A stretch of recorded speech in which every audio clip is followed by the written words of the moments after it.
Congress party के कार्यकर्ता का मूड कैसा है? नहीं नहीं नहीं, सुनाई नहीं दिया मुझे। कैसा है मूड आपका?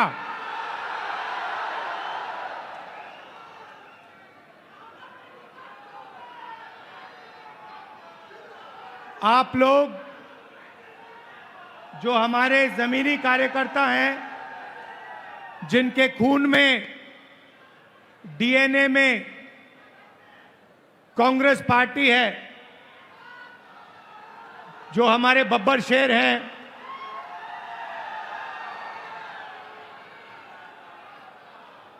आप उड़ीसा की जो जनता है उनकी रक्षा करते हो। उड़ीसा की सरकार का सिर्फ एक काम है, उड़ीसा का जो धन है उसको उड़ीसा की गरीब जनता से चोरी करने का काम है। आपकी सरकार सिर्फ यही करती है। पहले बीजेडी की सरकार ये करती आई, अब बीजेपी की सरकार यही काम कर रही है। एक तरफ उड़ीसा की गरीब जनता, दलित, आदिवासी, पिछड़ा वर्ग, कमजोर लोग, किसान, मजदूर, और दूसरी तरफ 5-6 अरबपति और बीजेपी की सरकार। ये लड़ाई हो रही है और इस लड़ाई में कांग्रेस पार्टी का कार्यकर्ता जो है वही इस लड़ाई को उड़ीसा के, वही इस लड़ाई को उड़ीसा की जनता के साथ मिलकर जीत सकता है और कोई नहीं जीत सकता है। भाइयों और बहनों, बीजेपी पूरे देश में संविधान पर आक्रमण कर रही है।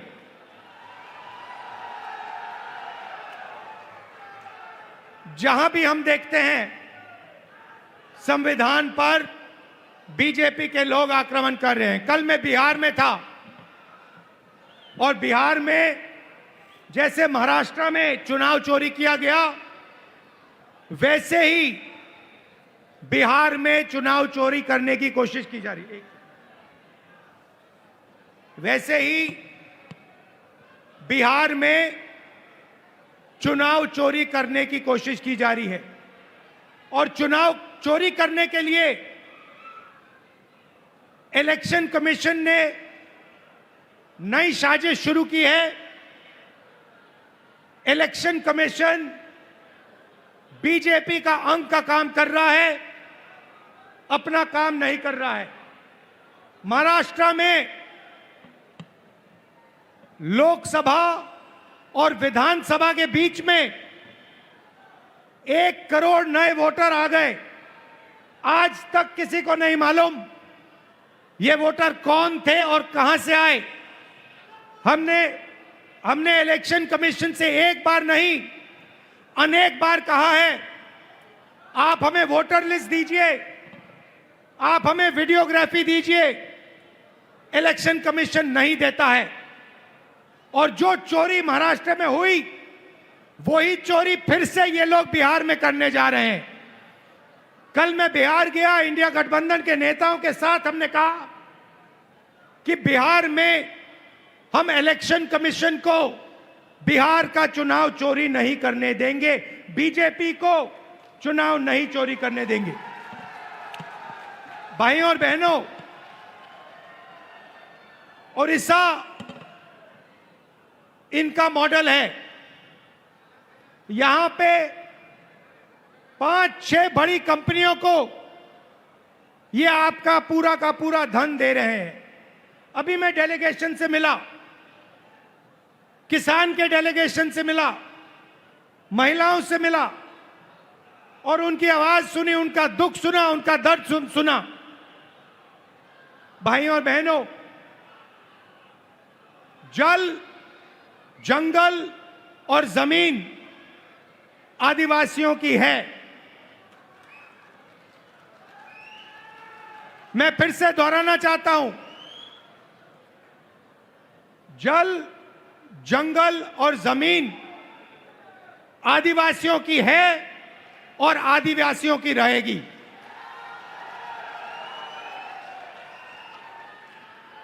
यहां पे आदिवासियों को बिना पूछे जमीन से हटा दिया जाता है, पेशा कानून लागू नहीं किया जाता है, आदिवासियों को पट्टा नहीं दिया जाता है। यह जमीन उनकी है, जल उनका है, जंगल उनका है। और कांग्रेस पार्टी पेशा कानून लाई, ट्राइबल बिल लाई और इन कानूनों को हम लागू करके दिखाएंगे और आदिवासियों को उनकी जमीन वापस दिलवाएंगे। विकास भाइयों और बहनों, विकास 2-3% के लिए नहीं होता है। विकास 2-3 अरबपतियों के लिए नहीं किया जाता है। विकास उड़ीसा की जनता के लिए किया जाना चाहिए, गरीब लोगों के लिए किया जाना चाहिए, किसानों के लिए किया जाना चाहिए। यहां की सरकार 24 घंटा आपका धन, आपका जंगल, आपकी जमीन आपसे छीनती है, आपको जमीन से हटा देती है, आपको सही मुआवजा नहीं देती है, आपको धमकाती है, आपको डराती है। और मैं यहां स्टेज से कहना चाहता हूं, हमारे आदिवासी भाई हो, हमारे किसान हो, हमारे मजदूर हो, जिन पर भी सरकार आक्रमण कर रही है, जिनके खिलाफ अत्याचार हो रहा है, उनके साथ कांग्रेस पार्टी के सारे नेता खड़े मिलेंगे। मैं खड़ा मिलूंगा। और मैं आपसे कह रहा हूं कि जो आपका पट्टा है वो आपको कांग्रेस पार्टी दिलाएगी। अंत में कांग्रेस पार्टी ये काम करेगी। नरेंद्र मोदी जी एक नई योजना लाए थे। पूरे देश में उन्होंने फसल बीमा योजना, एक नई योजना लागू की थी। उन्होंने कहा था कि जब किसानों को मुश्किल होगी, तूफान, ओले से उनका नुकसान होगा, तो ये नई योजना उनकी मदद करेगी। और उन्होंने क्या किया? उन्होंने आपसे पैसा लिया, गरीब जनता से, गरीब किसानों से पैसा लिया प्रधानमंत्री बीमा योजना के लिए, सरकारों से पैसा लिया, सेंट्रल गवर्नमेंट से पैसा लिया और वो पैसा उन्होंने उन्हीं 3-4 बड़ी कंपनियों को दिलवाया। आज सच्चाई यह है कि जब आंधी आती है, तूफान आता है, ओला गिरता है, किसान को मुआवजा नहीं मिलता। हजारों करोड़ रुपए नरेंद्र मोदी जी ने किसानों का पैसा, स्टेट सरकारों का पैसा, यूनियन दिल्ली की सरकार का पैसा उठाकर इन कंपनियों को दिया। मगर ये कंपनियां जब आपका नुकसान होता है, आपका पैसा वापस आपको नहीं देती हैं। यह सच्चाई है। और उड़ीसा के किसी भी किसान से आप ये पूछ लीजिए, जहां भी यहां पे नुकसान होता है, आंधी आती है, तूफान आती है, आप जाके पूछिए, किसान से पूछिए, क्या आपको बीमा योजना का पैसा मिला? और एक आवाज से उड़ीसा के सारे किसान आपको जवाब देंगे कि हमें पैसा नहीं मिला, हमारा पैसा चोरी किया गया, हमारा पैसा बीमा योजना में हमें नहीं मिलता है। मैंने शुरुआत में कहा कि एक कॉन्स्टिट्यूशन के खिलाफ, संविधान के खिलाफ आक्रमण है। संविधान गरीबों की रक्षा करता है, संविधान किसानों की रक्षा करता है, मजदूरों की रक्षा करता है। संविधान में कहीं नहीं लिखा है कि यह देश अदानी का है, अंबानी का है, अरबपतियों का है। यह आप संविधान खोल के देखिए, इसमें लिखा है कि यह देश हर नागरिक का है, इसमें हर व्यक्ति को वोट, एक वोट मिलेगा।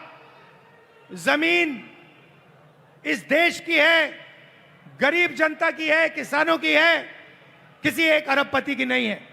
मगर जहां भी हम देखते हैं, चाहे वो उड़ीसा हो, छत्तीसगढ़ हो, जहां भी हम देखते हैं, एक नाम दिखाई देता है, अदानी, अदानी, अदानी, अदानी।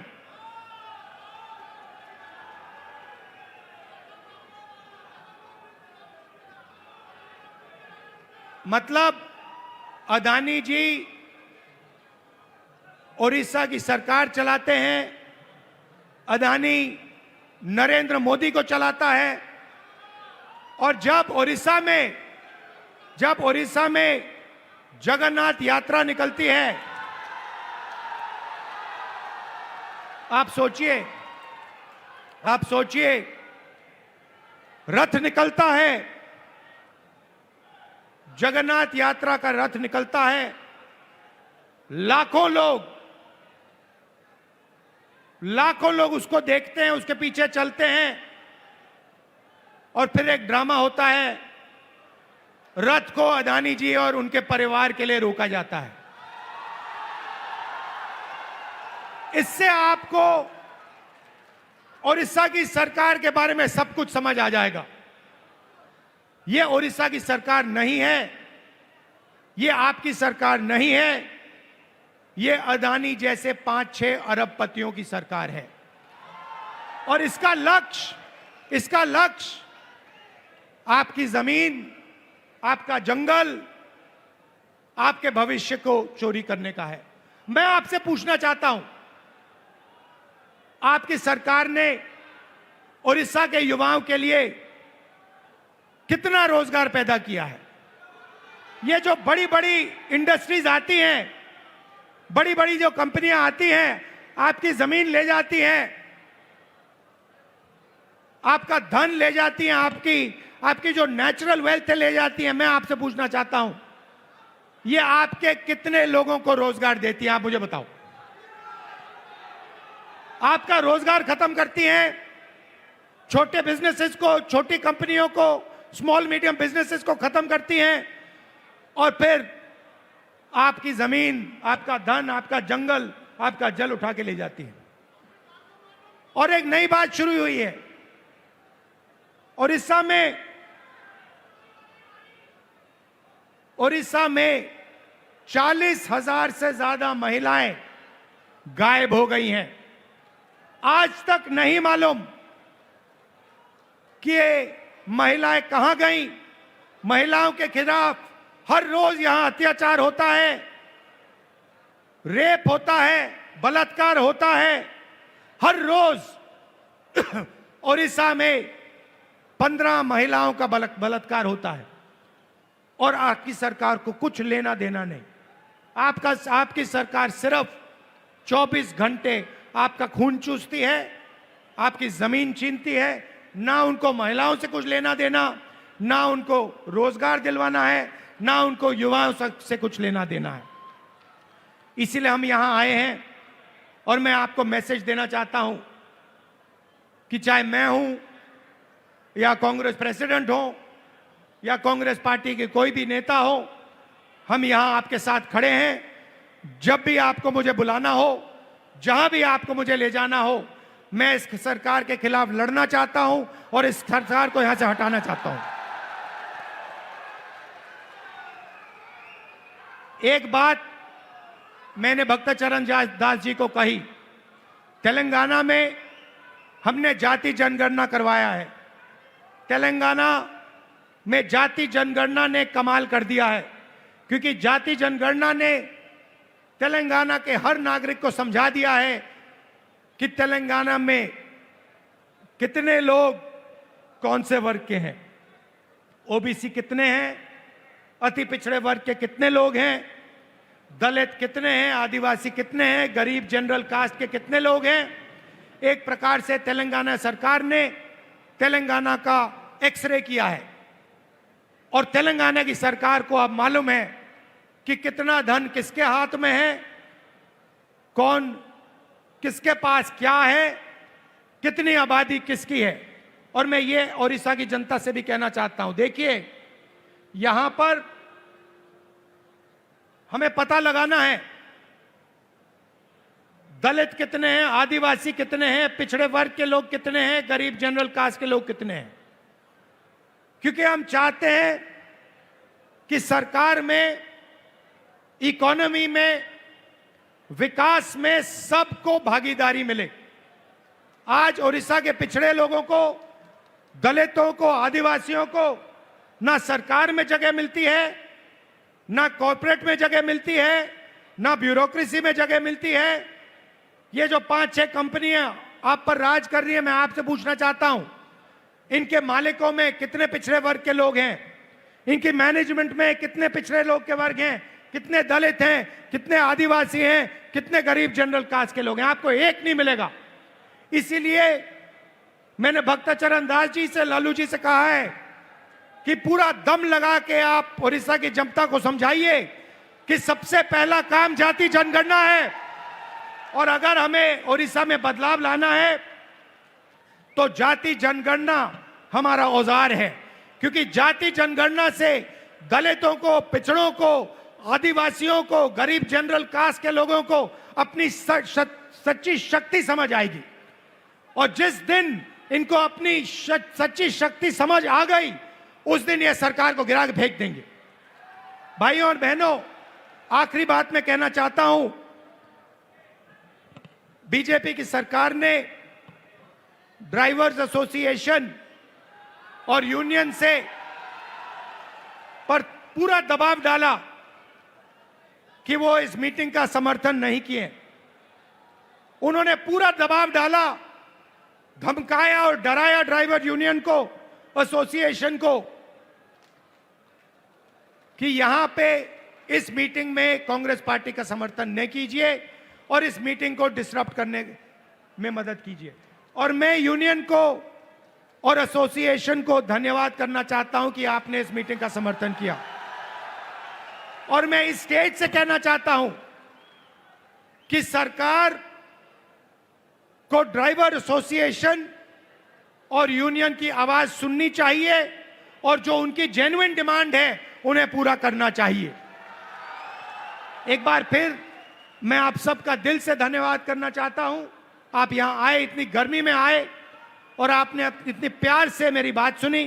कांग्रेस पार्टी के कार्यकर्ता से कहना चाहता हूं, देखो आप लोग बब्बर शेर हो, आपको किसी से नहीं डरना है। आप टाइगर हो, आपको किसी से नहीं डरना है। आप आगे बढ़ो, आपके खून में कांग्रेस पार्टी की विचारधारा है, गांधी जी की विचारधारा है, संविधान की विचारधारा है। जाओ, लड़ो और इस सरकार को बदलो। धन्यवाद, नमस्कार, जय हिंद।